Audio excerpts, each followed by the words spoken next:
Bonsoir. Pour ce conseil de quartier, nous allons voir un premier point sur la police municipale avec Monsieur Anthony Samama, adjoint au maire, chargé de la tranquillité publique, de la prévention et de la police municipale.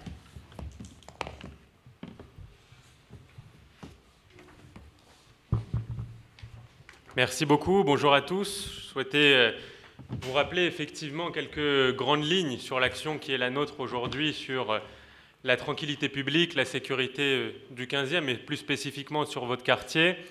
D'abord, concernant la police nationale, je voulais vous rappeler que nous avons eu dans les 6 derniers mois 30 nouveaux policiers supplémentaires, policiers nationaux, qui seront affectés principalement à la voie publique le soir et le week-end. Donc c'est du bleu dans les rues, comme dirait l'autre, qui viendront patrouiller le soir, le week-end, sur la voie publique, justement pour faire de la prévention, pour intervenir en flagrant délit et pour éviter effectivement un certain nombre de crimes ou de délits. C'est une excellente nouvelle et nous nous réjouissons de ces effectifs supplémentaires dans la mesure où ça faisait plusieurs mois que nous négocions avec le préfet de police, la ville de Paris également, sur les effectifs supplémentaires que nous pourrions avoir dans le 15e arrondissement. Nous avons été sur ces dernières années, il faut le reconnaître, assez dépeuplés dans le 15e avec un certain nombre de départs qui n'ont pas été remplacés.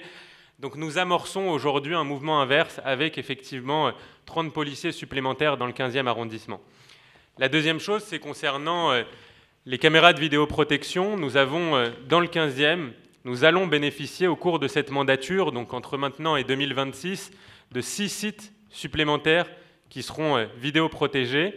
Ça fera du 15e l'arrondissement qui sera le mieux doté au cours de cette mandature en termes de caméras de vidéoprotection, et ça amènera le nombre de caméras au total dans le 15e à une petite centaine environ. Là aussi, c'est une très bonne nouvelle, et c'est le fruit de négociations âpres que nous avons eues, là encore une fois, avec la préfecture, la ville de Paris, l'État, sur les caméras de vidéoprotection dans le 15e. Encore une fois, le 15e était malheureusement sous-doté en termes de caméras de vidéoprotection rapportées au nombre d'habitants. Vous savez que nous sommes l'arrondissement le plus doté, avec près de 45, le plus peuplé, avec près de 240 000 habitants, autant qu'une ville comme Bordeaux. Mais malheureusement, quand on rapportait le nombre de caméras de vidéoprotection au sein du 15e arrondissement à la population de l'arrondissement, effectivement, nous étions particulièrement mal lotis. Donc nous avons, chiffre à l'appui, défendu le 15e arrondissement et réussi à obtenir 6 sites de caméras de vidéoprotection supplémentaires au cours de cette mandature. La troisième chose, c'est sur la police municipale. Nous avons lancé il y a maintenant 1 an et demi une police municipale dans Paris. Alors elle n'est pas tout à fait à l'image de ce qu'on aurait aimé, même si ce n'est pas forcément le sujet ici. Je ne reviendrai pas sur le manque d'armement dont elle pâtit aujourd'hui, mais simplement vous rappeler les bonnes nouvelles déjà. Donc nous formons et nous faisons grossir tous les jours cette police municipale dans le 15e. Nous avons aujourd'hui 80 agents au total, dont 40 qui sont policiers municipaux, qui sont déjà formés et assermentés. Donc une bonne moitié qui est aujourd'hui, qui a passé les examens, qui a été officiellement reconnu comme étant policiers municipaux, et une petite moitié qui n'a pas voulu ou n'a pas pu passer le concours pour devenir policier. Et donc ils font partie de cette direction de la police municipale, mais ils ne sont pas stricto sensu policiers municipaux. L'objectif néanmoins, c'est qu'à terme, d'ici la fin de la mandature, nous ayons près de 80 personnes qui soient assermentées pour être policiers municipaux. Nous faisons continuellement grossir ce chiffre, et notre objectif dans le 15e, c'est que cette police municipale, elle soit véritablement au service des habitants. Au service des habitants, ça veut dire quoi? Ça veut dire qu'elle doit répondre aux problématiques qui vous embêtent le plus. La police municipale, elle n'est pas là pour répondre à des problématiques qui n'intéressent personne ou qui ne sont pas en haut des priorités. Nous avons, je l'ai rappelé, trop peu d'effectifs à l'heure actuelle dans le 15e arrondissement, et donc il faut qu'ils puissent se concentrer sur les priorités les plus importantes pour vous. Les jets de mégots, par exemple, je pourrais donner un exemple symbolique, c'est sans doute très important, mais ça ne doit pas constituer, à mes yeux, aux yeux du maire Philippe Goujon, la priorité des policiers municipaux dans le 15e arrondissement. Aller embêter les commerçants quand ils ont la climatisation qui continue de tourner et la porte qui est ouverte, ça ne doit pas être la priorité des policiers municipaux qui est d'aller leur mettre une amende parce qu'il y a la porte qui est ouverte alors que la clim continue de tourner. En revanche, les missions de sécurisation de l'espace public, les terrasses par exemple qui dérangent et qui font du bruit, les nuisances sonores générées par les restaurateurs, les bars avec un certain nombre de débordements, ça fait partie des missions de la police municipale sur lesquelles nous souhaitons appuyer. Je pense également au dérèglement sur la la tranquillité publique en termes de circulation. On connaît aujourd'hui l'anarchie en termes de trottinettes, de vélos, etc. sur les routes. C'est une compétence qu'a la police municipale. La police municipale n'est malheureusement pas compétente sur tout ce que la police nationale peut faire. Néanmoins, elle a un certain nombre de compétences et la circulation en fait partie. Et donc, les problématiques de circulation font partie de ces problématiques sur lesquelles nous souhaitons que la police municipale intervienne en priorité. Les rondes aussi dans des quartiers parfois sensibles, parfois compliqués. Nous sommes rue de l'Amiral Roussin, il y a le 21-23 qui est juste à côté, avec un certain nombre de problématiques, de jeunes aussi qui traînent dans cet immeuble-là. Nous organisons et nous avons organisé un certain nombre d'opérations de prévention, d'occupation de l'espace public par la police municipale, parfois seule, parfois conjointement avec la police nationale ou le GPIS. Si tout le monde n'est pas familier avec le GPIS, c'est l'entreprise de sécurité privée qu'utilisent les bailleurs sociaux justement pour intervenir dans le parc social. Et ce dont on se rendait compte, c'est que le GPIS intervenait dans le parc social, mais n'était pas compétent à l'extérieur du parc social, et la police municipale, c'était l'inverse. Elle patrouillait sur la voie publique, mais elle ne pouvait pas entrer au sein du parc social. Donc nous avons monté des opérations conjointes pour que les agents ne cessent de se renvoyer la balle et qu'à chaque fois, on fait fuir les jeunes du parc social et ils vont dehors, et ensuite on ne peut plus intervenir, et quand la police municipale intervient, ils retournent à l'intérieur. Donc effectivement, nous montons aujourd'hui des opérations conjointes pour avoir ce continuum de sécurité dans l'espace public, dans le parc social également, et donc dans les quartiers entre guillemets compliqués. Amiral Roussin, ça a pu l'être, même si la situation s'est un petit peu calmée, mais ça a pu l'être à un certain moment. Nous avons effectivement déployé la police municipale pour intervenir sur ces missions de sécurisation de l'espace public, pour intervenir sur la voie publique aussi, sur la circulation, et c'est un point essentiel. Pour vous donner un peu plus de détails sur l'activité de la police municipale sur ces derniers mois, spécifiquement dans votre quartier, il y a eu sur les 6 derniers mois, entre juillet 2022 et janvier 2023, il y a eu au total 3107 opérations et verbalisations dans le cadre de la régulation des déplacements, donc tout ce qui concerne la voie publique, les stationnements gênants, les deux roues, le non-respect des pistes cyclables, etc. Nous reviendrons dans le détail spécifiquement sur ce 3107. 323 verbalisations dans le cadre de la lutte contre les incivilités. Et au total, 776 missions et 133 interventions. Donc vous voyez bien sur les verbalisations, si on fait la somme, ça fait près de 3400 verbalisations sur ces 6 derniers mois de la part de la police municipale uniquement dans votre quartier. C'est en moyenne, si on regarde juste en moyenne 300 à 400, si on regarde le mois de janvier 2023, le dernier dont nous avons aujourd'hui les statistiques, nous avons 321 verbalisations dans le cadre de la régulation des déplacements, 36 verbalisations dans le cadre de la lutte contre les incivilités, 70 missions et 12 interventions. Si on regarde plus spécifiquement le détail de l'activité par thématique, les verbalisations dans le cadre de la régulation des déplacements concernent majoritairement à hauteur de 40% les stationnements gênants, mais il y a eu aussi au total 775 infractions liées aux véhicules, 741 infractions liées au non-respect des règles de conduite, comme le fait de brûler un feu, d'avoir son téléphone au volant, la ceinture de sécurité, etc. 115 deux roues motorisées sur les trottoirs qui ont été verbalisées, donc les scooters, les trottinettes, etc., les vélos qui roulent sur le trottoir. 61 interventions et verbalisations pour non-respect des voies de bus. Voilà à peu près dans les grandes lignes. Sur les verbalisations dans le cadre de la lutte contre les incivilités, donc je vous ai dit, il y en a eu au total 323. Elles concernent majoritairement les verbalisations sur la voie publique et haute souillure, les dépôts sur la voie publique, vous savez, les gens qui laissent en bas de chez eux des vieux meubles, etc., sans que la mairie puisse les récupérer. Ça, c'était 81 verbalisations, 63 concernant des dépôts liés à une vente à la sauvette, des marchands de fruits, parfois de petites tours Eiffel, je crois qu'il n'y en a pas directement dans votre quartier, mais ça peut être le cas. 36 sur les étalages et terrasses, nous avons évoqué les débordements tout à l'heure liés aux étalages et aux terrasses. 33 liés aux infractions liées à un chantier, 21 verbalisations liées au dépôt sur la voie publique, 12 pour les nuisances sonores. Et enfin, concernant les missions et les interventions, je vous ai dit 776 missions au total sur les 6 derniers mois, 133 interventions. Elles concernent principalement la lutte contre les incivilités, 324 sur 776, stationnement gênant, sécurisation, circulation routière, médiation, tranquillité publique. Et enfin, sur les interventions, là encore, perturbations, incidents divers, nuisances liées à une terrasse, personnes fragiles, SDF, lutte contre les incivilités, assistance à personnes en danger, dépôt sur la voie publique, etc. Donc vous voyez l'activité de la police municipale à travers ces quelques chiffres, elle est dense. Et encore une fois, nous nous battons tous les jours pour en faire grossir le chiffre, même si malheureusement, force est de reconnaître que tout ne dépend pas de la mairie de Paris ou de notre bon vouloir. Il y a aujourd'hui une crise sur le recrutement de ces agents, mais comme il y a une crise sur les policiers nationaux, comme il y a une crise sur les professeurs, donc nous allons pas à pas augmenter le rythme. Ça prend plus de temps que ce que nous aurions aimé, mais il y a une activité qui, malgré tout, avec les moyens que nous avons, est extrêmement dense. Et enfin, le dernier point que je souhaitais aborder rapidement, ensuite je répondrai à votre question éventuellement si vous en avez, ça concernait la prévention.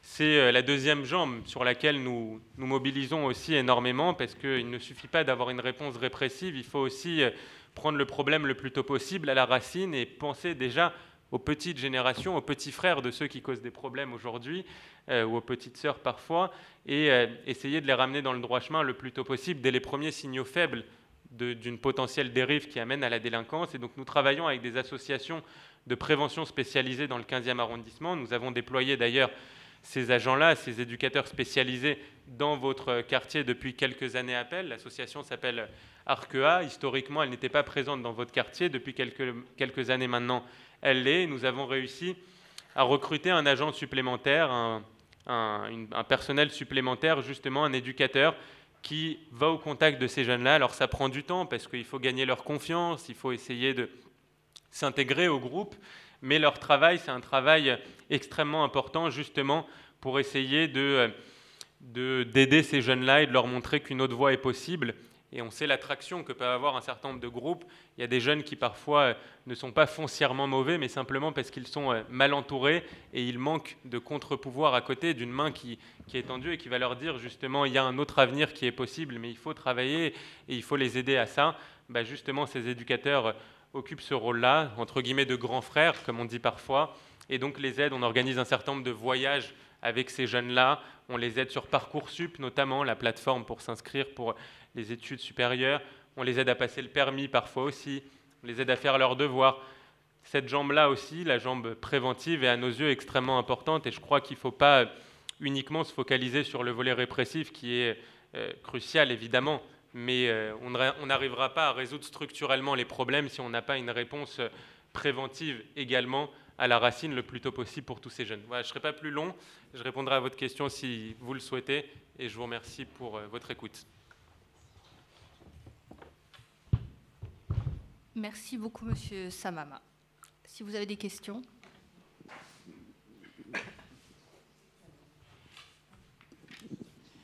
Oui, moi j'habite Villacroix-Nivert et tout l'été, enfin dès qu'il fait beau, d'ailleurs c'est pas que tout l'été, il y a un gros problème devant le Bricorama.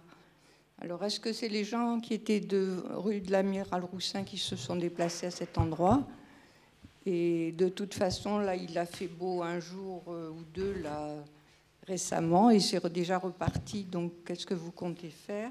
Et qu'est-ce que c'est cet escalier qui est cassé là, avec des barricades? Est-ce qu'il y a des travaux qui vont être faits? Et comment pensez-vous proposer? Qu'est-ce que vous proposez pour régler ce problème de nuisance? Il y a même une association qui s'est formée. Il faut vous dire que c'était quand même assez inquiétant. Oui, je comprends parfaitement votre question et on a été extrêmement mobilisés sur Amiral Roussin et ensuite le déport qu'il y a eu sur Villacroix-Nivert. Alors historiquement, les jeunes se mettaient effectivement sur cet escalier. C'est la raison pour laquelle, avec Paris Habitat, on a entamé ce qu'on appelle des travaux pour faire de la prévention situationnelle, c'est-à-dire réfléchir à comment, d'un point de vue urbanistique, on pouvait améliorer la sécurité des lieux, en fermant un certain nombre d'accès, en organisant l'espace public différemment par rapport aux lieux de regroupement historique de ces jeunes-là. Et donc cet escalier faisait partie des lieux historiques sur lesquels les jeunes se regroupaient, consommaient, parfois dealaient des produits stupéfiants.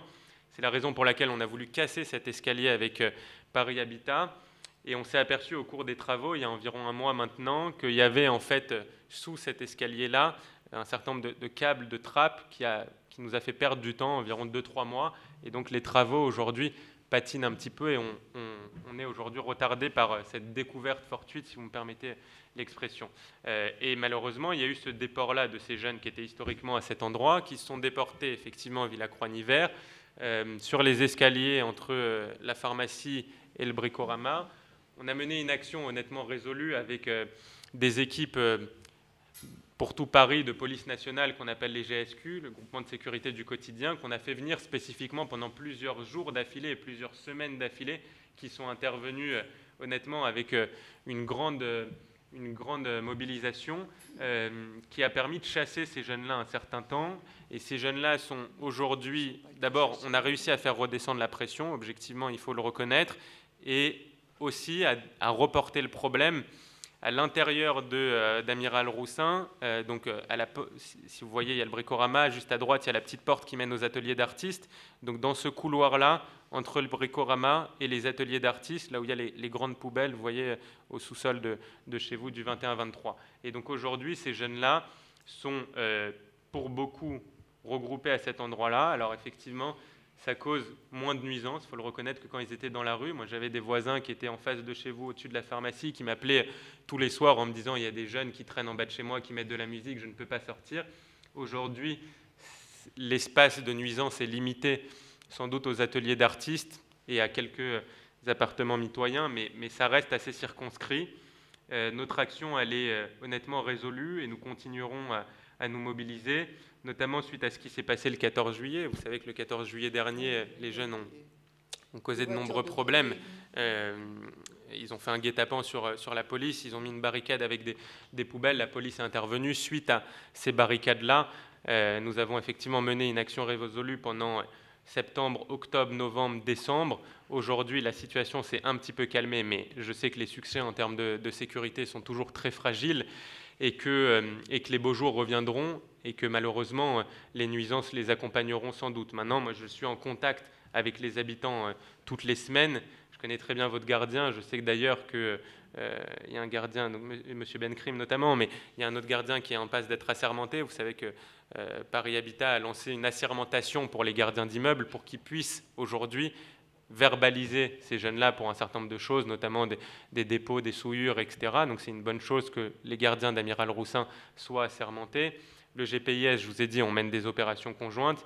Et la troisième chose qu'on n'a pas mentionnée, mais sur laquelle on va se mobiliser également dans les semaines qui viennent, c'est une convention qu'on a réclamée de nos voeux pendant longtemps entre les bailleurs sociaux, le GPIS, la justice, la ville de Paris et la préfecture de police, qui permettra de faciliter les expulsions en permettant aux effectifs de police, à la préfecture de police, d'envoyer directement des informations aux bailleurs sociaux pour faciliter les expulsions. Qu'est-ce qui se passait jusqu'à présent quand on voulait expulser une famille à problème ? Il fallait que les voisins témoignent en disant « oui, la famille en dessous de chez moi, elle pose des problèmes, le jeune, il deal, il traîne en bas, il met de la musique trop forte, etc. » Mais le problème, c'est que les gens ne voulaient pas témoigner puisqu'ils avaient peur des représailles et c'est bien normal. Et donc, on n'arrivait pas, en fait, à procéder à ces expulsions. Dans le 15e, il y en a eu une au Périchaud en 15 ans.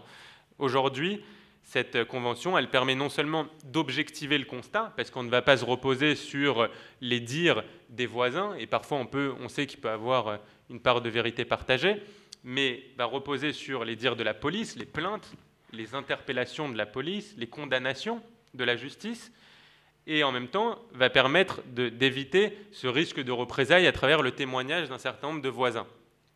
Et donc nous, notre objectif, il est très clair, c'est d'arriver à expulser dans les 3 ans qui viennent 3 à 5 familles qui posent des problèmes, et elles sont parfaitement identifiées dans chacun des immeubles sociaux, dans chacun des coins compliqués du 15e arrondissement. Amiral Roussin en fait évidemment partie. Il y a les Périchauds, il y a Ballard, il y a Falguière. On ne va pas revenir sur chacun des coins compliqués du 15e, ce n'est pas ce qui vous intéresse, mais sur Amiral Roussin, effectivement, on a identifié un certain nombre de familles qui posent problème, et on va très vite, dans les semaines qui viennent, avancer avec Paris Habitat et la préfecture de police pour essayer d'aboutir à ces expulsions. Ça va être un combat qui sera relativement long, compliqué, avec la justice qui nous suivra pas toujours, mais on va l'entamer. Cette convention nous aide à aller dans le bon sens. Je ne comprends pas très bien cet escalier cassé. Là, qu'est-ce que ça va devenir ? Et l'escalier cassé, il va avoir un ascenseur en fait pour les personnes qui sont en situation de handicap, qui ne pouvaient pas justement monter par cet endroit. Et donc il sera voilà, remplacé par un ascenseur qui permettra, enfin, qui évitera aux jeunes de se regrouper à cet endroit-là.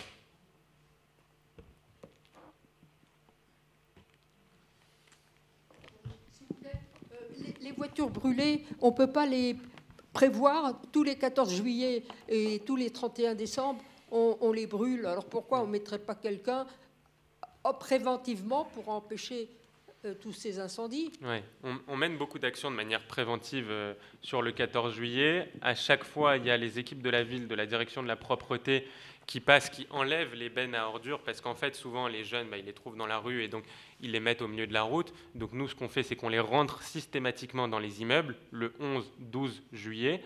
Donc théoriquement, il n'y en a pas. Après, on ne peut pas non plus les cacher, les mettre en sous-sol. Les jeunes, dans tous les cas, s'ils font partie de l'immeuble, ils peuvent aller à l'intérieur de l'immeuble et les retrouver. Mais en tout cas, il n'y en a plus, ou le moins possible, à proximité immédiate et à portée de main, on va dire, sur la voie publique.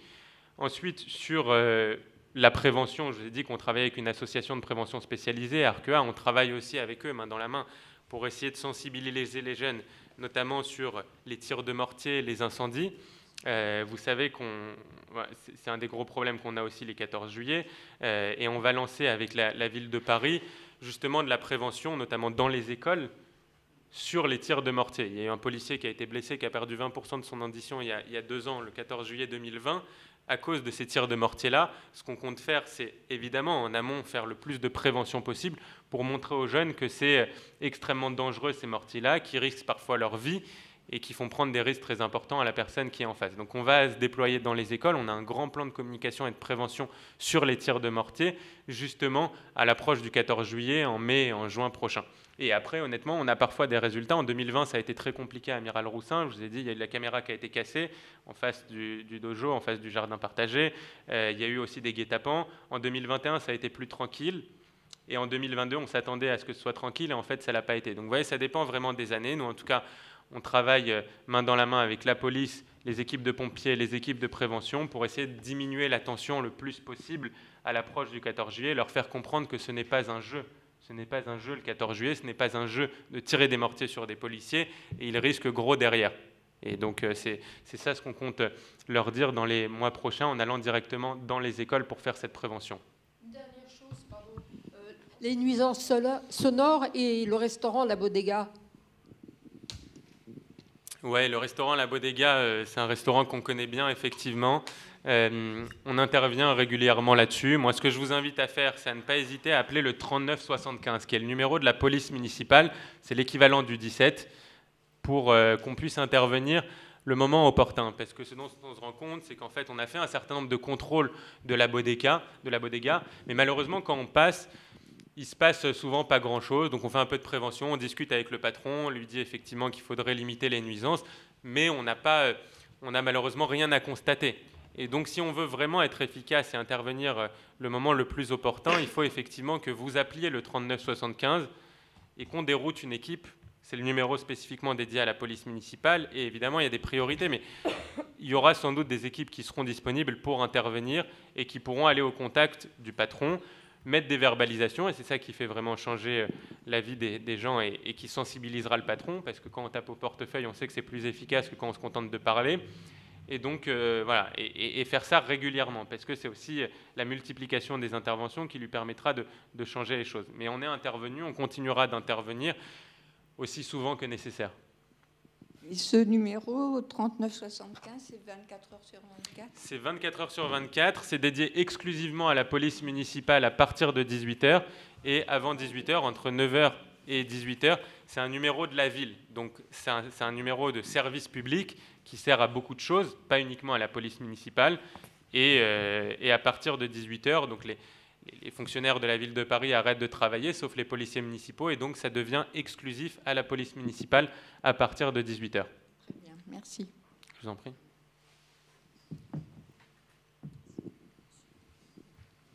Bonsoir, Bertrand Lepeu. Bonsoir.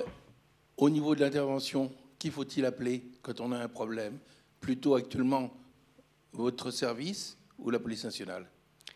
Ça dépend exactement quel est le problème. Il y a des problèmes sur lesquels à la fois la police municipale et la police nationale sont toutes les deux compétentes. Dans les deux cas, je vous inviterai à les appeler les deux, le 17 et le 3975, parce que parfois il peut y avoir une intervention urgente de la police nationale et donc elle ne pourra pas se déplacer, alors que la police municipale le pourra, ou vice-versa. Donc n'hésitez pas à appeler les deux. Je tiens à rappeler également que le 17, c'est extrêmement important d'appeler le 17, parce qu'en fait, ce n'est pas seulement un numéro qui leur permet d'intervenir à un instant T, il faut le voir en fait comme une jauge. C'est-à-dire que les appels au 17, quand bien même aucun policier ne pourrait se déplacer, les appels sont comptabilisés, enregistrés, et on suit ça de près chaque semaine. Le commissaire du 15e arrondissement regarde toutes les semaines pour un point donné combien d'appels au 17 il y a eu, indépendamment de la possibilité d'envoyer ou pas des effectifs.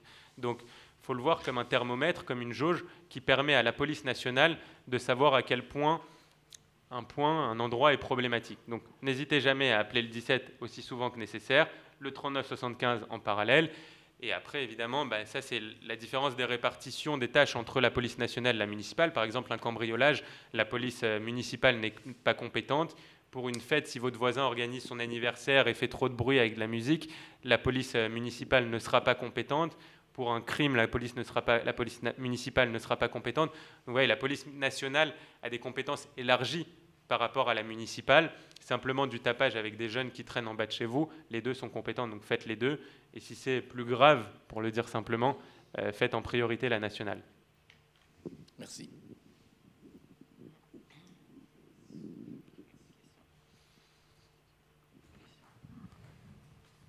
Il n'y a plus de questions? Ah si, la dame derrière. Oui, bonsoir. Je sais pas, je suis arrivée en retard. Je ne sais pas si vous avez parlé de la rue de l'Amiral Roussin. Oui. Vous en avez parlé? On n'a fait que ça. Mais... Ah bon. Donc j'arrive. Tant mieux. Prie. Parce que c'est vraiment... Enfin, cette rue, avant, on pensait être dans un village. Maintenant, on est vraiment dans une poubelle. Hein. Bon, là, en ce moment, évidemment, c'est exceptionnel. Mais toute l'année, c'est comme ça. Et on a des bandes et on a de l'insécurité. C'est l'horreur. Hein. Moi, je le dis. Ça fait longtemps que j'habite cette rue. Avant, je me croyais en sécurité. Plus maintenant. Hein. Merci beaucoup. Oui, on en a déjà longuement parlé, je n'ai pas envie de me répéter, mais d'abord, vous assurer qu'on connaît parfaitement votre quotidien et les difficultés que vous vivez, et je ne souhaite absolument pas les nier. Je viens suffisamment visiter le 21-23, l'association des locataires, le gardien avec qui je suis en contact toutes les semaines justement à ce propos. D'ailleurs, il y a un autre point qu'on n'a pas évoqué, c'est qu'on s'est battu, dans le cadre des travaux avec Paris Habitat, on s'est battu pour qu'ils installent une caméra à l'intérieur du parc social. Ils refusaient pendant longtemps. J'ai appris la semaine dernière qu'ils avaient finalement accepté et qu'une caméra allait être installée au sein du parc social du 21-23. Donc ça, c'est une bonne chose. Mais effectivement, Amiral Roussin, c'est un problème compliqué. D'abord, je crois que le problème, il est historiquement lié à la construction de cette dalle, et on le voit à Amiral Roussin, mais on le voit à Beaugrenelle, on se souvient malheureusement de l'affaire Youri, on le voit aussi à Falguière, et le maire a lancé un grand projet de réaménagement sur Falguière et Kandinsky. Donc structurellement, il y a un problème urbanistique qui incite les jeunes à se regrouper à cet endroit-là. Donc c'est pour ça qu'on a, d'un point de vue urbanistique avec Paris Habitat, lancé ces grands travaux. C'est quelque chose qui prend du temps, qui sont des projets qui s'étalent sur plusieurs années, mais je crois que structurellement, ça va dans le bon sens et ça nous permettra de faire, comme on le disait tout à l'heure, de la prévention situationnelle avec notamment cet escalier qui a été cassé. Donc ça, c'est la première chose. La deuxième chose, c'est sur le déploiement des forces de police. Il y a une présence policière à Amiral Roussin sur cette dernière année, honnêtement, qui est inédite. Sincèrement, il y a des forces de police qui sont extrêmement limitées, que ce soit nationales ou municipales. On a déployé des effectifs de police à Amiral Roussin de manière totalement inédite, et jamais il y avait eu autant de bleus dans Vaudreuil, si j'ose dire. Et ça, je crois qu'il faut le reconnaître et remercier aussi bien la police nationale que municipale pour leur effort. On l'a évoqué tout à l'heure, on a fait venir des troupes supplémentaires parisiennes qui ne sont pas dédiées exclusivement au QSM, qu'on appelle les GSQ, de la police nationale, qui ont patrouillé tous les jours en octobre, en novembre, en décembre, dans Vaudreuil, spécifiquement là-dessus. Et je peux vous dire que les jeunes, ils la connaissent, et quand je les croise et je leur parle de la présence policière, ils me disent « Ah oui, vous avez fait venir le GSQ », donc ils savent très très bien qu'on a renforcé vraiment de manière profonde et intense la présence policière dans Vaudreuil. Donc ça, c'est la deuxième chose, c'est la police, et on continuera de le faire autant que nécessaire, et à mener aussi des opérations conjointes, on l'a évoqué, entre le GPIS, entre la police nationale et entre la police municipale. Ce n'était pas fait par le passé. Il y avait eu, jusqu'à juillet dernier, 0 opération conjointe entre le GPIS et la nationale, avec un petit jeu de on se renvoie la balle et les jeunes ils rentrent dedans quand la police nationale intervient et ils vont dehors quand le GPIS intervient. Là, on a ce continuum, et effectivement, on a la police municipale, nationale et le GPIS qui interviennent aussi bien dedans que dehors pour ne pas les lâcher. Et on ne va pas les lâcher, je vous assure. Et enfin, la troisième chose, c'est sur le volet préventif, pour prendre le problème à la racine, comme on l'a dit, développer encore davantage la présence d'éducateurs spécialisés. Je crois que c'est extrêmement important parce qu'on pense aux jeunes qui sont là, mais il faut penser aussi à leurs petits frères qui aujourd'hui ont 8, 10, 12 ans et qui dès à présent commencent à être embrigadés dans cette dérive-là. Et donc prendre le problème à la racine, ça veut dire quoi? Ça veut dire les accompagner le plus tôt possible avec ces éducateurs. Ça veut dire intervenir aussi dans les écoles. On le fait, on l'a évoqué notamment sur les mortiers. Et il y a des missions toutes les semaines de la part des policiers nationaux dans les écoles justement pour sensibiliser ces jeunes au revenge porn sur le Internet, aux nuisances liées aux réseaux sociaux, aux problématiques de violence, etc. Il y a ce qu'on appelle dans le 15e aussi une cénomède, donc c'est une cellule d'échange nominatif des mineurs en difficulté. C'est quoi une cénomède? C'est une réunion concrètement tous les 2 mois où on met autour de la table votre serviteur, l'éducation nationale, la police municipale, la police nationale et la justice, substitut du procureur en charge du parquet. Et on étudie au cas par cas la vingtaine ou la trentaine de jeunes qui posent problème dès les premiers signaux faibles, dès les premières manifestations d'une dérive potentielle. Donc c'est de l'infrapénal, c'est de l'infradélinquance, ce n'est pas des jeunes qui doivent évidemment aller en prison ou faire de la garde à vue, mais c'est des jeunes qui commencent à s'absenter de manière un peu trop régulière. C'est des jeunes qui commencent à mal parler à leurs professeurs. C'est des jeunes qui commencent à frapper sur le petit copain dans la cour de récré. C'est des jeunes qui deviennent de plus en plus violents et méprisants et insultants. Donc ces premières dérives-là, dès ce moment-là, on intervient. On se réunit, on a une liste nominative, monsieur un tel, madame un tel, etc. Et on regarde au cas par cas comment faire pour essayer de ramener ces jeunes-là dans le droit chemin. Et il y a une solution qui est personnalisée pour chacun d'entre eux. Ça va être dans un cas les faire suivre par les fameux éducateurs spécialisés dont on parlait tout à l'heure.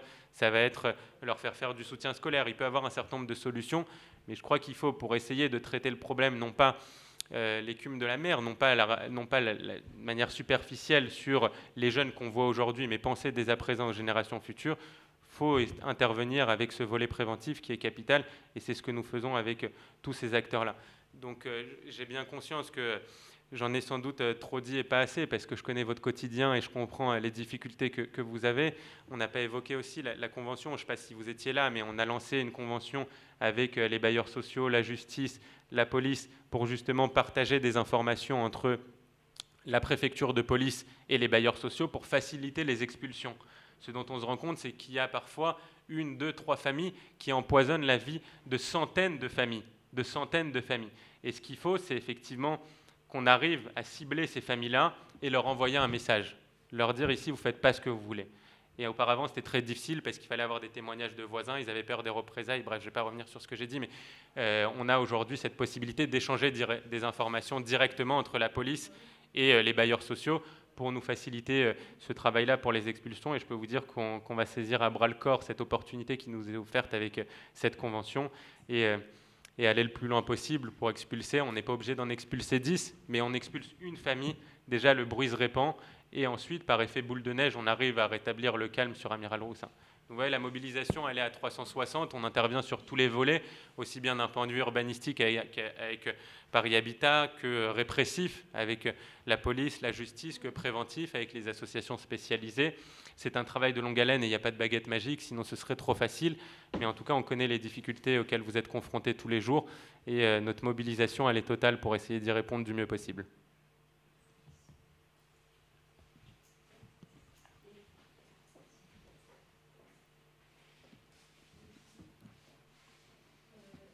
Moi, ce que j'ai constaté, c'est que dans la rue de la Villa Croix-Nivert, il n'y a aucun passage protégé pour piétons quand on descend justement vers la pharmacie ou qu'on y va.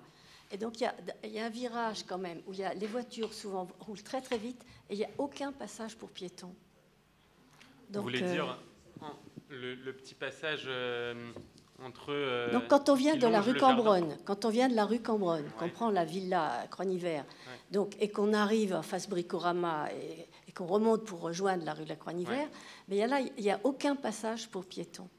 Et c'est vrai qu'il y a des fois, je trouve que c'est pas facile. Hein. Et surtout qu'il y a des trottoirs qui sont très hauts aussi. Mais il y a des fois avec des gens avec des poussettes et tout, et il n'y a aucun passage.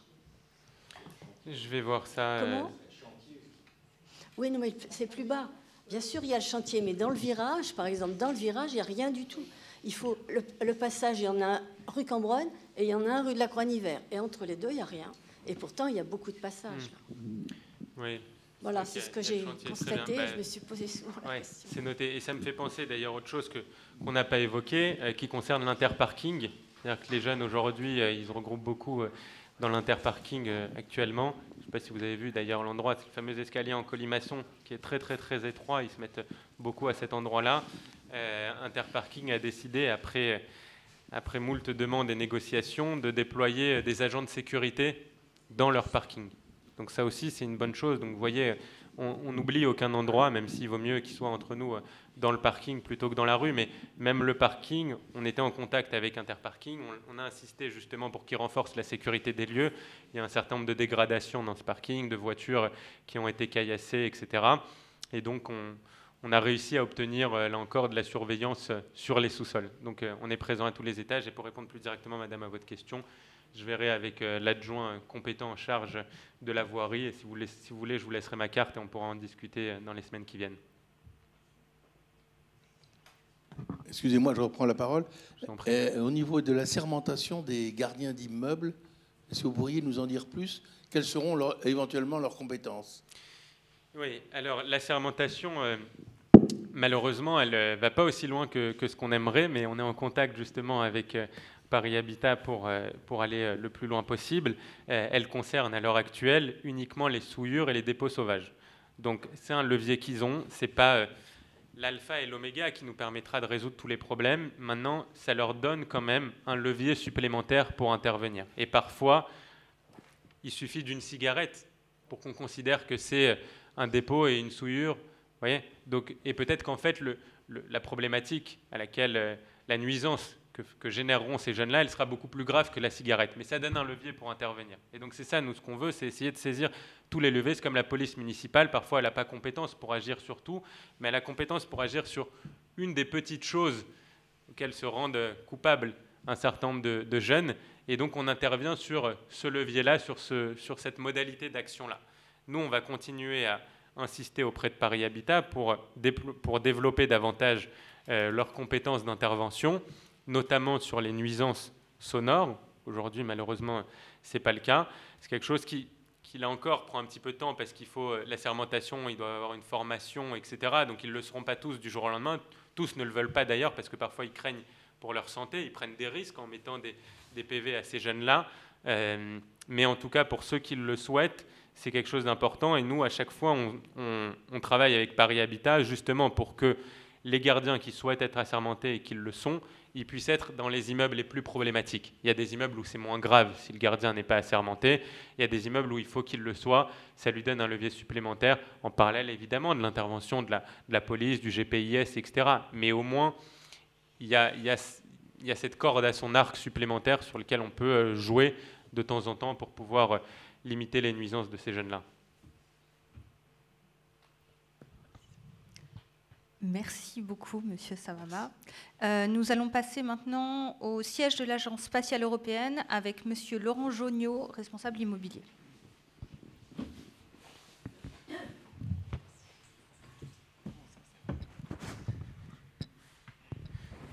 Bonsoir à tous.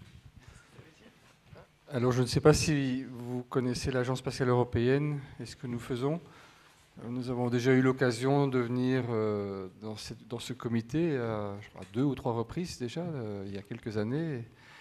Et donc, on vous avait fait une présentation sur ce que faisait l'ESA. Mais bon, en 2 mots, l'ESA, c'est l'organisation qui organise la coopération en Europe dans le secteur spatial. Donc, vous connaissez sans doute Thomas Pesquet, qui est un de nos collègues. Vous connaissez la fusée Ariane. Donc c'est un programme qui est géré par l'ESA, programme Galileo. Donc c'est toutes ces grandes missions qui ont comme point commun de fédérer l'industrie européenne dans le secteur spatial. Donc c'est énormément d'emplois en Europe. Et nous avons des sites un peu partout en Europe, principalement aux Pays-Bas, en Allemagne, en Italie, en Belgique, en France, en Angleterre, en Suède. Et le siège de l'organisation se trouve à Cambronne, donc ici, à côté de chez vous. Et depuis 1975, lors de la création de l'organisation, l'ESA s'est établie donc, dans ce bâtiment qui se trouve rue Marionikis. Alors vous voyez la vue du bâtiment tel qu'il est aujourd'hui, après un programme de rénovation. Alors je vais vous présenter d'abord l'endroit où ça se trouve. Vous voyez sur le champ de Mars et puis la station Cambronne qui est là au-dessus et le bâtiment est juste à côté. Donc on est limite du 7e et près de l'UNESCO. Alors en quelques mots, les enjeux de ce projet, vous voyez les domaines stratégiques qui sont identifiés ici. Le but de ce bâtiment et de ce siège, c'est d'accueillir les États membres. Donc c'est ici, dans ce bâtiment, que nous prenons toutes les décisions concernant le spatial, notamment la nomination des astronautes, mais aussi les financements des projets et le suivi des projets. Donc c'est le cœur politique de l'organisation. Nous accueillons les États membres à peu près 2 jours par semaine en moyenne. Les États membres se mettent ensemble et décident les programmes que nous leur proposons. Donc c'est un lieu important pour nous parce que c'est l'objectif finalement de ce siège, c'est d'avancer dans tous ces programmes. Alors on le veut, ce bâtiment, évidemment, à la pointe de la technologie, et il doit représenter l'image de l'organisation. Et dans cette optique-là, je vais vous le présenter tout de suite, on a développé un espace ouvert au public. Et donc vous pourrez demain, dans pas longtemps, donc à partir du 10 mai, je vous l'annonce aujourd'hui en primeur, vous pourrez venir à l'ESA. Il y a un petit musée qui va être ouvert avec un magasin qu'on appelle le Space Shop. Bon, évidemment, tout est en anglais chez nous. Et donc c'est à l'image de l'organisation et ça vous permet en fait de faire le lien entre tous ces grands programmes et finalement les citoyens, la ville de Paris, les habitants du 15e et les habitants du quartier. Voilà, donc on va essayer de faire tout ça. Alors bien sûr, ça s'accompagne d'un programme de rénovation qui est responsable avec des ambitions environnementales, sociétales. Si ça vous intéresse, je peux rentrer dans le détail, mais je ne vais pas trop m'étendre là-dessus. Pour vous donner l'ordre de grandeur, donc quelques chiffres, c'est 35 États membres qui pourraient être accueillis dans ce site. Aujourd'hui, nous avons 22 États membres, 5 États associés, comme le Canada, par exemple, qui est un État associé à l'ESA. Nous accueillons 330 collaborateurs sur le site.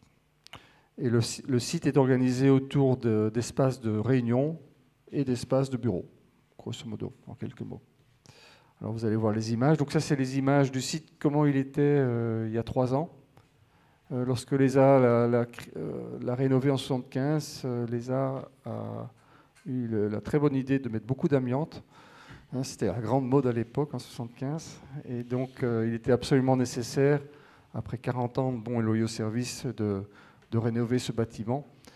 Et donc vous voyez l'emprise qui est là, qui a eu une phase de travaux donc, de rénovation du bâtiment principal. Et puis sur l'arrière, il y a un ensemble immobilier qui comporte des parkings et des bureaux. Donc nous l'avons déconstruit et reconstruit. Voilà, donc en vue. Alors évidemment aujourd'hui, il faut respecter les personnes à mobilité réduite. Et donc nous avons aligné des plateaux. Donc en déconstruisant certaines surfaces pour pouvoir avoir tous les plateaux au même niveau. On a changé la façade. Et puis sur l'arrière, on a déconstruit un ensemble de parkings et un immeuble en superstructure pour reconstruire un immeuble plus simple, plus bas, mais plus efficace, comportant d'une part des zones techniques pour pouvoir faire fonctionner tout ce site, un restaurant d'entreprise et un centre de conférence. Alors voilà une autre vue du bâtiment comme il est aujourd'hui. Et le centre des visiteurs va être sur le coin du rez-de-chaussée, donc vous aurez la possibilité d'y venir très facilement. Alors une autre vue aérienne.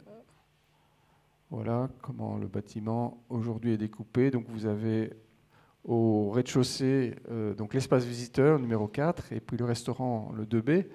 Et puis au premier étage, le centre de conférence qui comporte en fait une énorme salle qui fait 650 mètres carrés, sans poteaux, divisible en 3, de manière à avoir 3 réunions en parallèle. Et ensuite, là où vous avez le numéro 1, nous avons l'accueil des États membres. Donc chaque État membre a une salle de réunion en complément des salles de conseil. Et tout ça, c'est un ensemble immobilier qui fonctionne bien, qui est ERP et qui permettra aussi d'accueillir d'autres manifestations avec la mairie. Éventuellement, on aura des échanges sur les activités qui pourraient s'y dérouler. Alors voilà. Et alors, pour terminer, donc sur cette coupe, les espaces de bureau se trouvent là où il y a le numéro 3. Et aussi, on a un espace de collaboration. Donc, vous savez, aujourd'hui, on est de plus en plus dans des espaces flexibles, moins dans des bureaux individuels. Et donc, on crée des espaces aussi pour les collègues où ils peuvent travailler ensemble, là, dans des espaces ouverts. Alors voilà une vue des salles. Hein. Oui, c'est assez grand. Et voilà les mobiliers qui sont arrivés la semaine passée, pour vous donner un ordre de grandeur de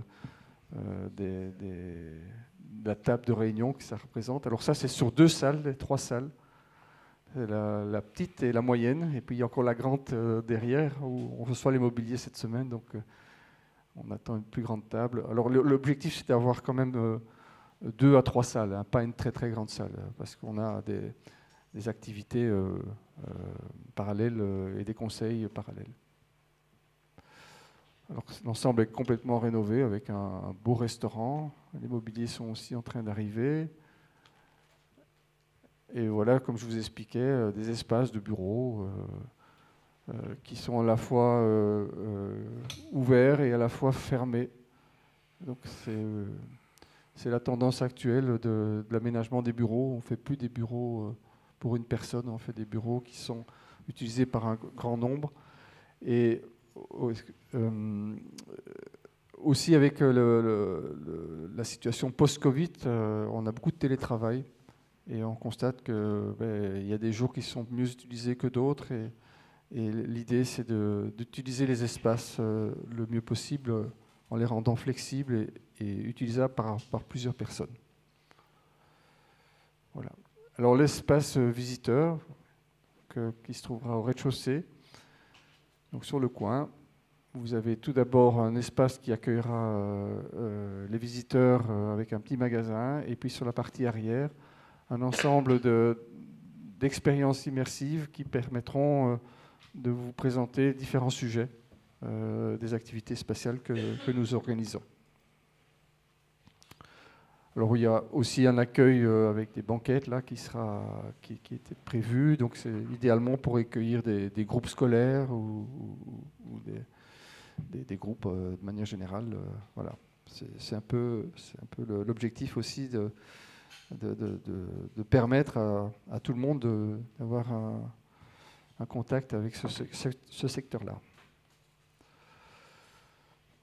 3 certifications environnementales, je ne sais pas si ça vous dit quelque chose, mais bon, aujourd'hui, les immeubles de bureaux s'accompagnent d'objectifs environnementaux. Ça permet de définir la performance énergétique des bâtiments, mais aussi le type de matériaux, comment ils sont construits, comment les déchets sont gérés. Donc ça, c'est les 2 premières certifications, HQE et BREEAM. Et puis, on a une certification sur le bien-être. Et ça, c'est surtout lié à la qualité de l'air, de la lumière, aussi au restaurant, la qualité de la nourriture et son impact finalement sur le bien-être, mais aussi sur l'environnement. Alors dans ce projet, on a réussi à créer quand même 350 mètres carrés d'espace vert, de zéro. Il n'y en avait pas. Eh ben, on en a 350. Donc ils sont répartis dans sur la toiture. On a un pan de toiture qui est complètement végétalisé, et puis l'autre pan qui est équipé de panneaux solaires. Et puis on a des terrassons un peu à gauche et à droite qui sont végétalisés, qui ne sont pas accessibles, hein, mais bon, qui permettent d'absorber les pluies en partie, et puis aussi d'apporter ce bien-être qu'apporte la verdure. Dans ce projet, on a aussi intégré une technologie qui vient du spatial. Donc dans la station spatiale, hein, vous savez tous qu'il y a une espèce de villa dans l'espace, là, créée par les Américains, les Russes et les Européens. Donc ça s'appelle l'ISS, l'International Space Station. Et donc pour vivre dans la station internationale, il faut au maximum utiliser la matière qui est sur place. Et donc une des techniques qui a été mise au point, c'est le recyclage des urines. Parce que évidemment les êtres humains génèrent beaucoup d'urine, et on peut recycler totalement les urines.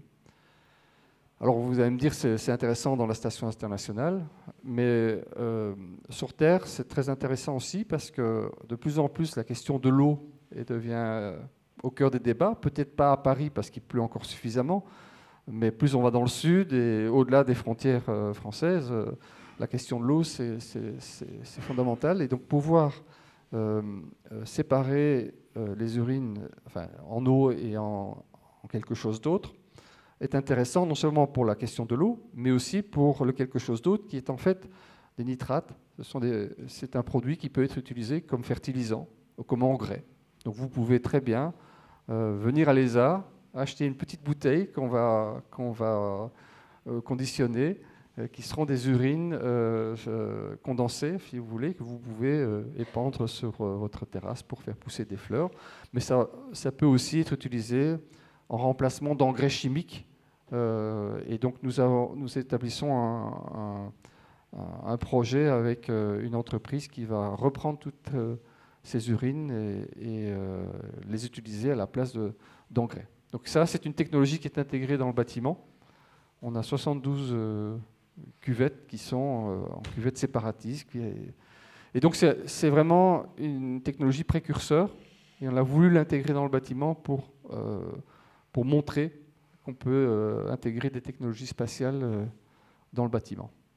Je pense qu'on va avoir beaucoup de succès et beaucoup de demandes d'autres projets pour cette technologie. Alors il y a des gestes architecturaux, il y a un magnifique escalier en colimaçon. Vous viendrez le voir, hein. On le voit très bien si vous venez dans la rue Marionikis, vous pourrez le voir. Alors la rue Marionikis, c'est une rue aujourd'hui qui est passante, et avec la mairie du 15e, M. Goujon a défendu cette idée depuis très longtemps de faire évoluer cette voirie en un piétonnier. Pourquoi ? Parce que c'est une rue qui est très peu passante. En fait, il y a très peu de circulation, et nous pensons que c'est un plus pour le quartier d'avoir un piétonnier, mais aussi le végétaliser. Et en accord avec la voirie et la mairie du 15e, nous travaillons sur un projet décoratif de cette rue, en sachant que l'ESA est quasi le seul occupant de la rue. Et en opposition de l'ESA, il y a un grand mur vide qui nous appartient d'ailleurs, parce que historiquement la rue Marionikis appartenait à l'ESA. Elle a été cédée à la ville, mais les murs qui sont en opposition appartiennent toujours à l'ESA. Et donc nous proposons de faire un projet décoratif qui est en cours d'élaboration et en cours de travail avec les autorités compétentes, mais aussi les riverains directement concernés. On les a déjà consultés pour échanger avec eux sur ce projet. Voilà, oui, alors ça c'est très petit, c'est des détails sur les mètres carrés. Voilà, donc je pense que c'est un document qui est disponible. Alors j'ai une petite vidéo, je ne sais pas si vous voulez la voir. Allez. Oui ? Alors, vous êtes les tout premiers à la voir parce que je l'ai reçue à 18h. Alors, ben voilà, je vais vous la passer.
Voilà, donc je réponds à vos questions si vous en avez.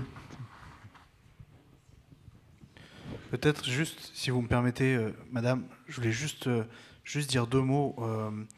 D'abord pour vous remercier, Monsieur Joniot, de votre présentation et aussi de votre participation constante dans le 15e arrondissement pendant la durée des travaux pour nous présenter ce chantier. Notamment, vous étiez venu à la journée de l'espace que nous avions organisée à la mairie au mois d'octobre, qui n'était qu'un début, je dirais, de la collaboration étroite qu'on souhaite construire avec le maire, avec l'Agence spatiale européenne et que vous avez commencé à mentionner dans votre présentation. Et juste un mot pour bien vous dire l'importance que ça a pour nous, 15e arrondissement, d'accueillir le siège d'une agence comme l'Agence spatiale européenne, dans la mesure où c'est vraiment pour nous un vrai vecteur d'attractivité et de rayonnement pour l'arrondissement. Vous avez mentionné l'ampleur, le nombre d'États membres et d'États associés que ça représente, et vraiment la population, je dirais, internationale que ce site va brasser dans l'arrondissement et l'ensemble de l'activité économique que ça va générer pour nous, l'attractivité en termes d'activité économique pour nos commerçants, en termes de qualité aussi de la population qu'on va accueillir dans l'arrondissement et qui va en partie venir y habiter, puisque je sais qu'il y a énormément d'employés de l'ESA qui habitent le 15e arrondissement. Donc c'est pour nous un vrai, je dirais, vecteur de rayonnement. Et donc c'est pour ça aussi qu'avec le maire, on avait particulièrement à cœur que l'ESA reste implanté dans le 15e. Voilà, c'est tout ce que je voulais vous dire, mais c'est vraiment important à avoir en tête. Je vous remercie.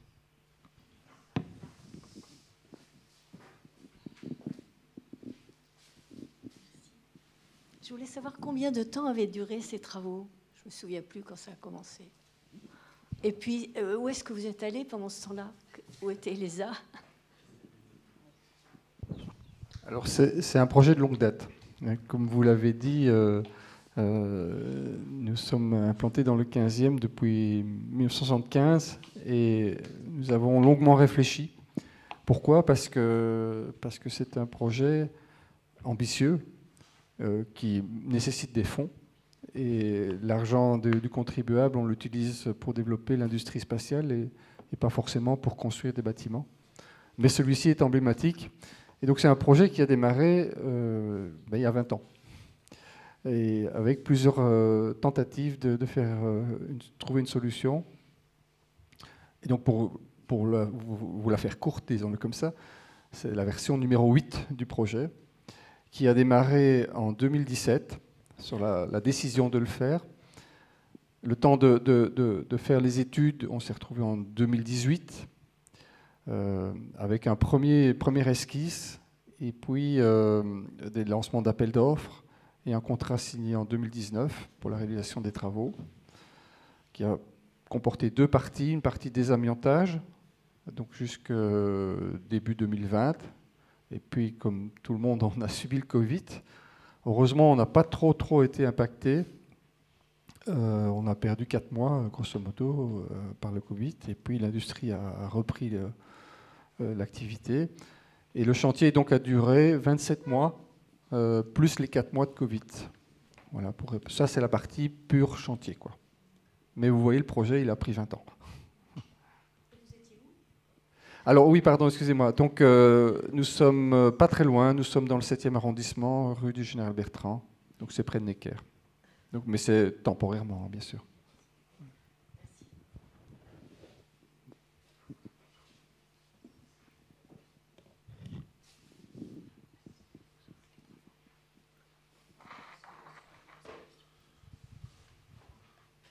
Bonjour.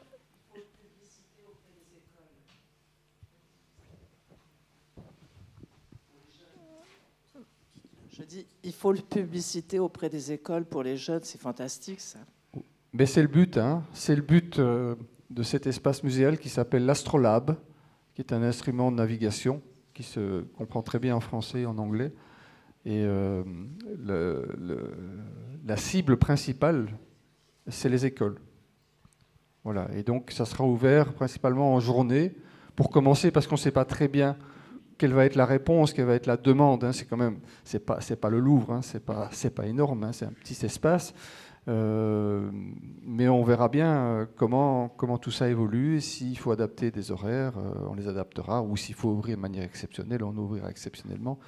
Voilà. Mais l'objectif, c'est bien les écoles, hein, et la jeunesse. Voilà. Alors, oui, excusez-moi. Oui, bonjour. Enfin, bonsoir. J'ai cru remarquer que sur un des bâtiments, il y a des panneaux solaires. Alors, qu'est-ce que vous avez mis comme autre équipement pour économiser l'énergie ou pour recycler éventuellement les choses? À part l'urine, bien sûr. Alors oui, il y a des choses très traditionnelles, hein. Bon, bien sûr, il faut bien isoler le bâtiment. Ça, tout le monde le fait aujourd'hui. Ce qui est particulier dans cet immeuble, c'est d'une part cette grande salle de conseil, avec une verrière au-dessus, donc vous imaginez les déperditions calorifiques et surtout les apports de soleil et le rayonnement. Et donc, c'est pas trop le chauffage, c'est surtout la climatisation qui est impactante, qui consomme beaucoup d'énergie. Et en fait, toute la verrière qui est au-dessus comporte des lames. Donc, les vitrages comportent des lames qui sont fixes, hein. Ça coûte déjà assez cher comme ça. Donc on ne va pas refaire des choses très compliquées, mais les lames empêchent le soleil de rentrer à l'intérieur du bâtiment, mais laissent passer la lumière. Et donc on n'a pas de rayonnement direct à l'intérieur du bâtiment. Et l'été passé, durant la canicule, c'était assez surprenant d'être en dessous de cette verrière par rapport au reste de l'immeuble, à l'extérieur ou dans les plateaux. C'était déjà très très efficace. Donc ça, c'est une des technologies qui a été spécifique à ce bâtiment. L'intégration des technologies du spatial s'en ont une autre. En termes de climatisation, on a des systèmes à récupération de chaleur par roue céramique. Je ne sais pas si ça vous dit quelque chose. Donc on arrive à reprendre de la chaleur de l'air usé et préchauffer l'air qui rentre, ou inversement, pré-refroidir en hiver, en été. Échange de calories. Voilà, échange de calories. Donc c'est des technologies qui sont d'utilisation courante, mais qui ont été spécifiquement mises ici. Alors d'autres sujets, bien sûr, c'est l'optimisation de l'usage des espaces, parce que, mine de rien, avoir des grands espaces non utilisés, c'est finalement un impact sur l'environnement au global. Et donc c'est cette idée de mieux utiliser les espaces de bureau avec une utilisation partagée des espaces. Voilà. Merci beaucoup. J'avais une question d'un des riverains qui nous a indiqué qu'il y avait des petits incidents sur le 5 rue Alex Cabanel avec des briques qui auraient été endommagées et réparées, mais pas forcément très bien. Il voulait savoir s'il y avait des évolutions sur ce point-là. Alors, bon, vous imaginez, vous avez vu la vidéo, hein, c'est un grand projet. Donc, on a travaillé avec des gens de renom. On a travaillé avec une société qui s'appelle Sogelim et aussi Bouygues, qui était le contractant général. Donc, qui ont fait quand même très attention durant tout ce chantier. Et ils ont réparé tout ce qu'ils ont cassé. Ça, et si aujourd'hui il y a encore des problèmes, il faut nous les adresser, enfin surtout l'adresser à Bouygues, mais bon, vous pouvez me les adresser, je transférerai, pour que les choses soient réparées si elles ont été cassées. Voilà, donc il n'y a pas de problème, on continuera à jouer notre rôle. Et évidemment, on ne fait pas d'omelette sans casser des œufs, donc un projet comme ça, ça crée des nuisances, on est parfaitement conscient. On a essayé de les minimiser. On a beaucoup communiqué dans ce projet. On est venu, par exemple, ici, mais on a été dans toutes les assemblées de copropriété depuis le début, présenter ce projet qui n'a pas changé. On restait dans le projet qu'on avait proposé, dans le délai qu'on avait indiqué. Et ça, c'est important. C'est important vis-à-vis des riverains d'avoir cette communication. Et la DRIA, qui est rue Miolis, est venue voir comment on avait fait pour obtenir un permis sans recours, finalement. Parce que, justement, on avait répondu à toutes ces questions au fur et à mesure. Voilà. C'est un peu plus complet que votre question, mais je crois que c'est important pour tout le monde de savoir tout ce qui a été fait. Il n'y a pas d'autres questions ? Non. Alors à mon tour, moi aussi, je tenais sincèrement à vous remercier d'avoir toujours répondu présent à nos invitations aux réunions publiques. Effectivement, il y a une formidable communication et surtout, vous avez su écouter les riverains. Et je tiens vraiment à vous remercier. C'est un très, très beau et grand projet. Merci beaucoup. À très bientôt, j'espère, sur les lieux de l'ESA. Nous allons maintenant passer au Conseil de la jeunesse avec M. Louis Latine, adjoint au maire chargé de la jeunesse, et M. Hector Vesproumis, chargé de la jeunesse.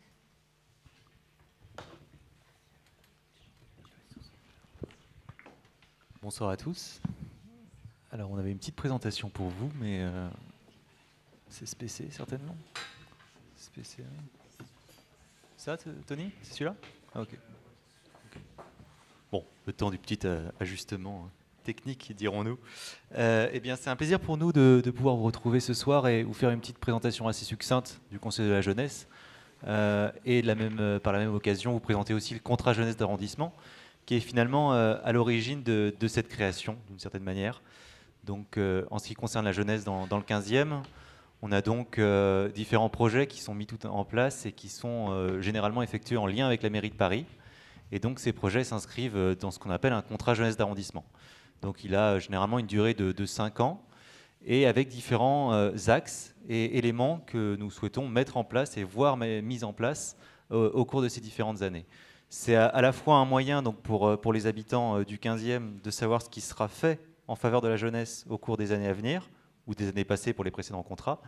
Et c'est aussi un moyen pour les partenaires, qu'ils soient associatifs ou aussi en termes d'entreprise, en termes de structure, de pouvoir pleinement s'impliquer en faveur de la jeunesse et savoir justement quels éléments mettre en avant.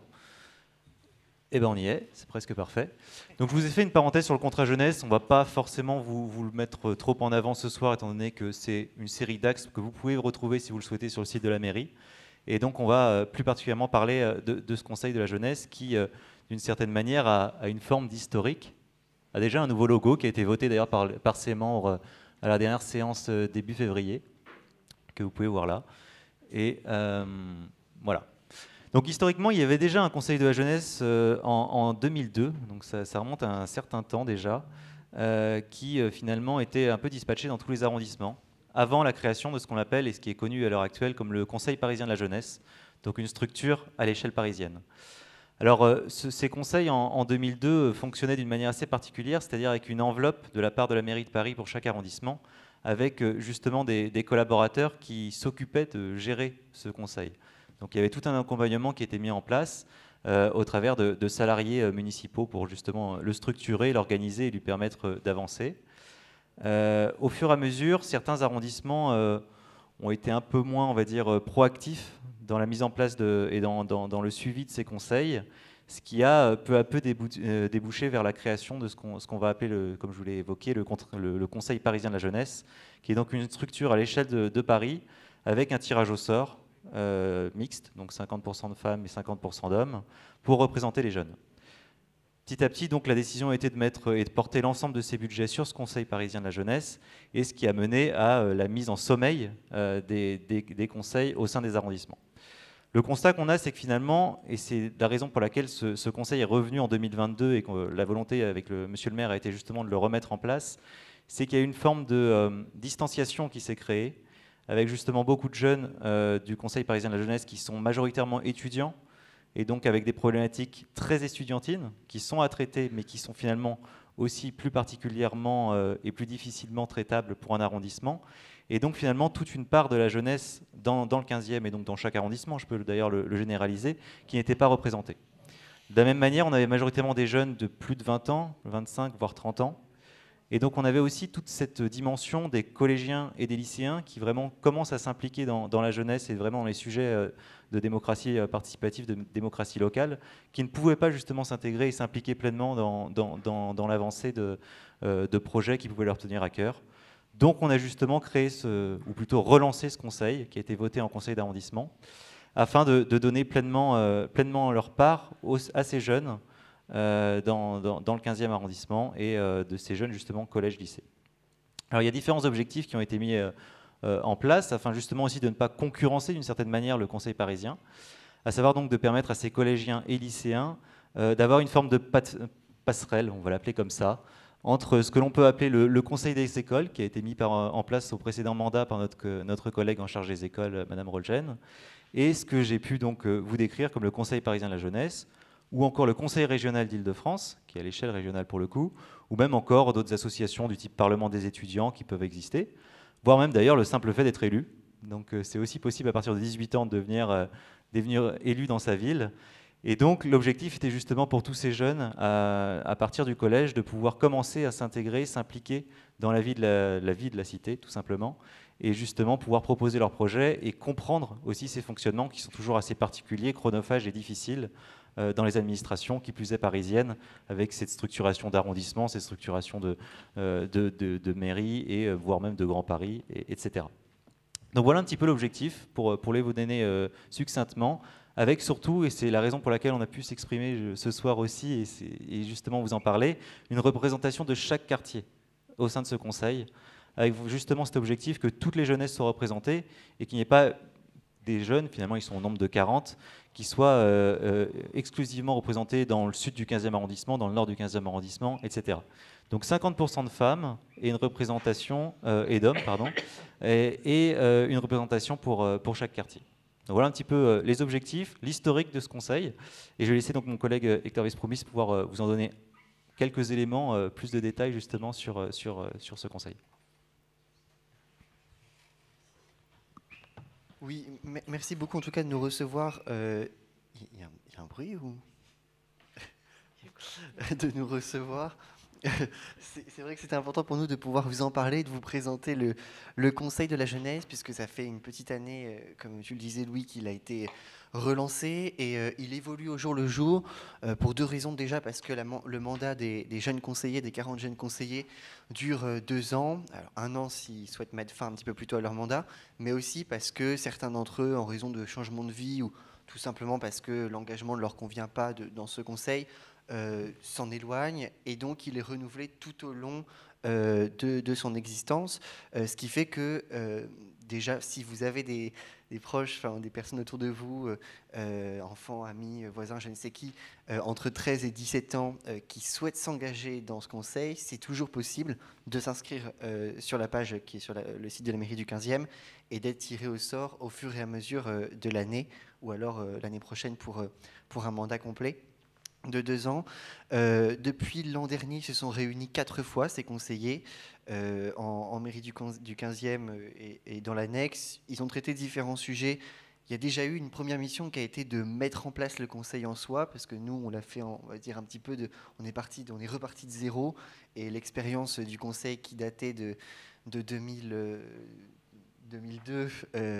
moi je suis né en 2002, donc je ne connaissais pas, et toi non plus tu n'étais pas à Paris 15e à ce moment-là. Donc c'est vrai que nous on a un petit peu découvert avec les jeunes conseillers cette structure, et on l'a mis en place avec eux durant l'année. Ce qui fait que, comme on voit, c'est ce que j'ai mis sur la slide, il y avait 30 présents durant la première séance, il n'y en avait plus que 15 au cours de la deuxième.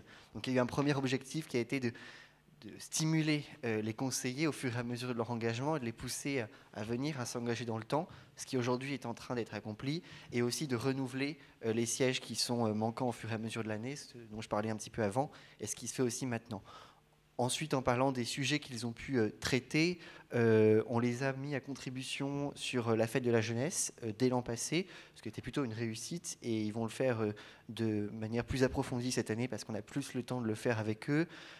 Ils ont pu visiter certaines institutions comme l'hôtel de ville et par ailleurs Quartier Jeune, qui est un établissement, ou plutôt l'ancienne mairie du 4e arrondissement, si je ne me trompe pas, qui accueille désormais à la fois le CIDJ, plusieurs associations qui œuvrent pour la jeunesse, des espaces de coworking. Ils ont pu visiter ça. C'est un espace assez innovant et important pour les jeunes de Paris. Si vous avez d'ailleurs des jeunes autour de vous qui cherchent un emploi, qui ont besoin de conseils d'orientation professionnelle, ils pourront y trouver des conseils sur place. Il y a plein d'ateliers thématiques et d'entreprises, ou même Pôle emploi, qui viennent à QJ pour leur donner des conseils. Ça, on leur a montré. Et ça leur a donné pas mal d'idées d'aménagement ou de structures que nous pourrions nous-mêmes mettre en place dans le 15e arrondissement. Il y avait quelques points sur les conseillers eux-mêmes. Comme on disait, il y a 10 quartiers dans le 15e arrondissement. Il y a 4 tirés au sort par quartier, ce qui permet une représentation proportionnelle des jeunes de l'arrondissement. C'est plus ou moins respecté maintenant avec les renouvellements en cours d'année, mais c'est un objectif qu'on maintient et qui est important. Et pour l'année 2023, on les a poussés lors de la dernière séance à se fixer des objectifs d'action concrètes. Ils s'en sont donnés 3. Au-delà de la fête de la jeunesse, il y a la mise en place d'une maraude qui sont actuellement en train de peaufiner pour les personnes qui sont dans le besoin dans nos rues, et on peut en être témoin tous les jours. Ils sont de plus en plus nombreux. Et il y a aussi le sujet qu'ils ont pu repérer du nombre de jeunes un petit peu plus âgés qu'eux, entre 18 et 25 ans, qui désormais sont obligés de se nourrir dans des structures telles que les épiceries solidaires. C'est un article qu'on voyait l'autre jour qui disait que la Croix-Rouge, je crois, accueille désormais 50% de jeunes parmi les personnes qu'elle accompagne. C'est un chiffre dramatique. Il y a l'épicerie Étape qui est juste au bout de la rue. C'est le genre d'action aussi sur lesquelles ils souhaitent s'investir, et ils vont s'investir. Et puis sur des actions un petit peu plus environnementales qui les touchent aussi, ils sont en train de travailler sur l'idée de peut-être contribuer à l'aménagement des cours d'école avec des potagers un peu participatifs. Donc voilà tout ce type de choses qu'ils peuvent faire dans le champ des compétences possibles, mais c'est surtout et avant tout un exercice de contribution à la vie démocratique de l'arrondissement, et c'est ça qu'on veut les pousser à faire, et je pense que là-dessus ils sont en train de prendre leurs repères et d'inciter leurs proches à faire de même.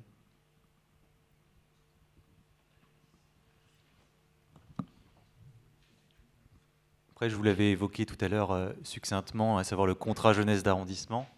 Vous avez fait quelques petites slides, mais bon, c'est surtout pour vous rappeler les axes, généralement, en fait, tout simplement, de ce contrat qui débute en fait cette année, qui donc a été signé au début du mois dernier, et qui donc va définir toute l'action municipale, à la fois l'action municipale d'arrondissement et l'action municipale à l'échelle parisienne, pour le 15e. Donc les budgets seront alloués en ce sens, d'une certaine manière, de même que le personnel municipal, c'est-à-dire la DJS, la Direction Jeunesse et Sport de la Ville de Paris, sera également en charge de suivre cette feuille de route et de l'appliquer. Donc, dans les objectifs, d'une certaine manière, il y a... Alors, les objectifs, je vous les rappelle ici. On a donc le fait de cartographier, d'une certaine manière, la jeunesse de l'arrondissement. Donc, c'est assez intéressant. Donc, je vous l'ai dit, ce document est disponible en ligne, il pourra vous être envoyé si vous le souhaitez. Mais donc, c'est de cartographier la jeunesse de l'arrondissement pour savoir justement quelles sont les infrastructures qui sont mises à sa disposition, quelles sont aussi les tranches d'âge, quelles sont la part de population occupée, la part de population justement qui est sans emploi, qui est peut-être déscolarisée, etc. Et au regard de tous ces éléments et toutes ces données publiques agglomérées les unes avec les autres, la recherche de solutions pour justement permettre à la jeunesse de s'en sortir, pour ceux qui ne s'en sortent pas, de s'impliquer pour ceux qui souhaitent s'impliquer et de s'y retrouver le plus parfaitement possible, si je puis le dire, dans l'organisation et dans la vie parisienne. Donc dedans, on a un certain nombre d'axes, donc là ça fait un gros pavé, donc je m'en excuse, avec l'axe 1, à savoir qui est de fédérer les dynamiques associatives, donc pour améliorer l'offre en faveur des jeunes. Donc à Paris, c'est assez connu, donc vous avez certainement dû le voir au travers des différentes missions, des différentes conseils au sein desquels vous avez assisté. On a quand même une action associative qui est très forte et sur laquelle on peut compter justement très fortement pour pouvoir améliorer les choses en lien avec les pouvoirs publics. Et donc la volonté est ici justement de développer le tissu associatif en faveur de la jeunesse et de pousser surtout aussi la jeunesse à pleinement s'impliquer dans la création associative, car il n'y a rien de mieux que des jeunes d'une certaine manière pour pouvoir parler aux jeunes. Même si ce n'est pas quelque chose, bien sûr, de cloisonné, mais on s'est rendu compte que le besoin de s'investir doit quand même particulièrement être développé auprès de la jeunesse, et que justement cet élément-là particulièrement peut leur permettre de vouloir s'investir plus tard dans des entreprises ou dans de la création. Donc c'est aussi un point assez important à nos yeux. Dans l'axe 2, on a accroître l'engagement et l'implication de toute la jeunesse, justement. Donc, qui est donc de justement pouvoir participer pleinement aux activités qui sont organisées dans notre arrondissement, de pouvoir justement donner l'opportunité au Conseil de la jeunesse de faire des propositions et d'avancer dans des actions en faveur de la jeunesse dans notre arrondissement. L'axe 3, on a tout simplement répondre aux besoins des jeunes et en adaptant l'offre. Donc comme vous savez, Hector l'a rapidement rappelé, mais nous avions le CIDJ, qui était donc le Centre d'information et de documentation jeunesse, qui était donc près de la Tour Eiffel, côté 15e, qui permettait de s'orienter pour les jeunes et justement de pouvoir aller poser des questions pour leur avenir professionnel. La mairie de Paris a décidé c'est pas le terme le plus gentil, mais de les mettre dehors et de les envoyer ailleurs, ce qui fait que, contre l'avis du 15e, ce qui fait qu'on s'est retrouvé justement sans points d'information à destination des jeunes.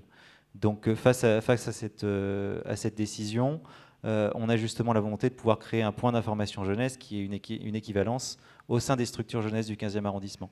Alors ça, c'est quelque chose qui est en cours parce que justement, il y a tout ce qui est accès PMR qui doit être développé, et donc justement la création d'un ascenseur plus particulièrement sur ce point, pour ce qui est du 15e. Donc c'est quelque chose qui va arriver prochainement. On a le fait de développer aussi les CV, les préparations aux entretiens, tous ces points-ci.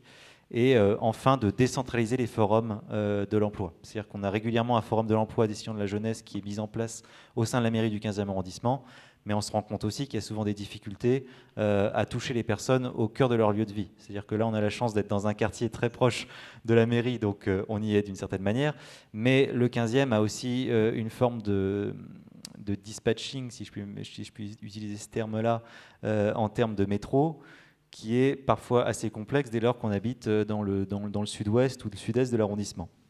Donc là, il y a aussi une décision de décentralisation des offres d'emploi, ou du moins des forums à destination des jeunes dans le 15e. Et enfin, toujours dans cet axe 3, le fait de pouvoir cartographier davantage cette jeunesse encore. On l'a fait, c'est vrai, dans ce contrat jeunesse, mais l'ambition, c'est aussi de cartographier les actions qui sont effectuées en faveur de la jeunesse pour pouvoir savoir clairement par rapport aux différents problèmes évoqués, quelles sont les solutions qui ont été apportées et à quel endroit justement il peut y avoir un vide et sur lequel il va falloir agir tout au long des mois ou des années à venir. Et ça permet justement aussi d'orienter d'une certaine manière les subventions qui sont accordées en ce sens aux différentes structures et associations. Donc voilà, rapidement, succinctement, j'espère que ça ne vous a pas pris trop de temps. Si vous avez des questions, n'hésitez pas, on est là. Et surtout, n'hésitez pas à en parler autour de vous, car c'est justement ces éléments-là qui peuvent permettre aux jeunes de vouloir s'impliquer, de se découvrir aussi dans des ambitions et dans des souhaits d'évolution de l'arrondissement. Et éventuellement aussi, c'est ça notre objectif, c'est de faire découvrir à ces jeunes justement l'existence de ces conseils de quartier, et dès lors que la majorité leur sera acquise, pouvoir justement aussi venir y participer et être tirés au sort pour s'impliquer davantage encore en tant que personne majeure.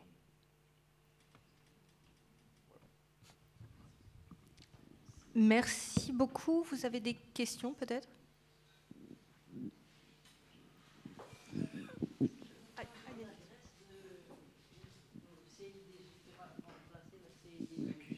On est jeunes, hein, c'est pas pour moi. Moi, j'ai dépassé. Le point d'information ou alors le QJ? Le QJ, oui. Ouais, c'est place du Louvre. Place du Louvre. Comment? Place du Louvre. Place du Louvre. Oui, c'est l'ancienne mairie qui est juste place du Louvre et ça occupe tous les étages de l'aile droite de la mairie.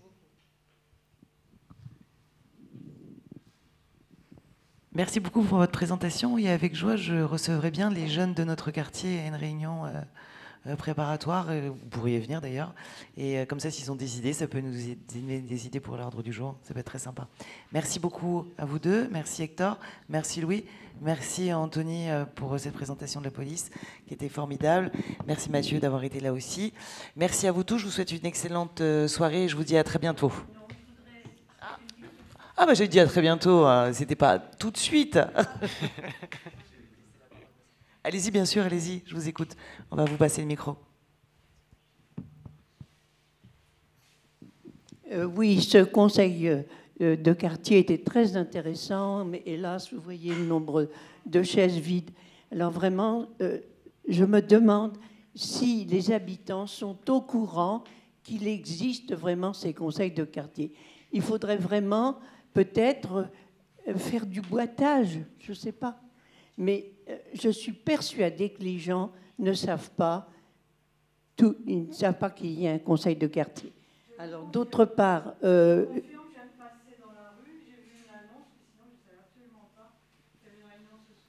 Bien sûr, je suis persuadée. Alors, il faudrait essayer de réfléchir au problème. Alors, je voudrais aussi...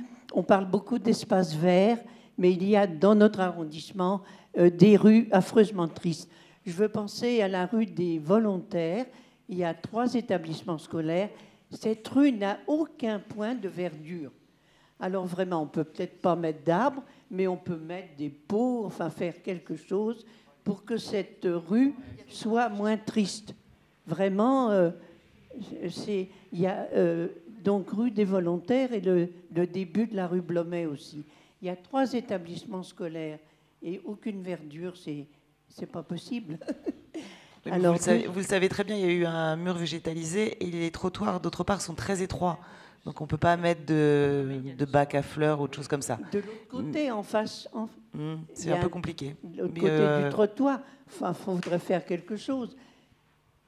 D'autre part, il y a aussi une chose importante, il n'y a pas de poubelle pour les déchets alimentaires. Alors personnellement, je suis très convaincue et je suis obligée d'aller à Convention pour trouver une poubelle ou alors il faut aller à la Motte-Piquet. Est-ce qu'il ne serait pas possible d'installer au niveau du marché Le Courbe une poubelle pour déchets alimentaires? Ça me semble très, très, très important. Merci. Je vais transmettre à mon ami Jean-Yves Pinet votre avis. Marché Le Courbe, hein, parce qu'il y en a au marché Motte-Piquet. Mais je vais le signaler sur Le Courbe, je crois qu'il n'y en a pas effectivement. Ce que vous avez demandé à la fin. Pour les déchets, marché Le Courbe, il n'y en a pas, mais marché de la Motte-Piquet, il y en a. Oui. Très bien, donc j'ai bien noté pour Le Courbe. Très bien, je l'ai noté. Vous avez raison. Je l'ai bien noté. Non, non, mais vous avez raison, vous avez raison. Une autre question? Je vais vous donner le mot de la fin alors. Alors, juste pour la rue des Volontaires, il y a un projet qui a été déposé au budget participatif pour faire une fresque, éventuellement, sur le mur des établissements.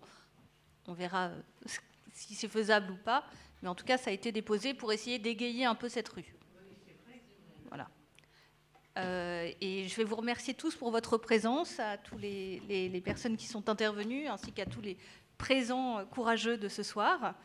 Et je vous souhaite une très bonne soirée à tous. Merci beaucoup. Merci beaucoup.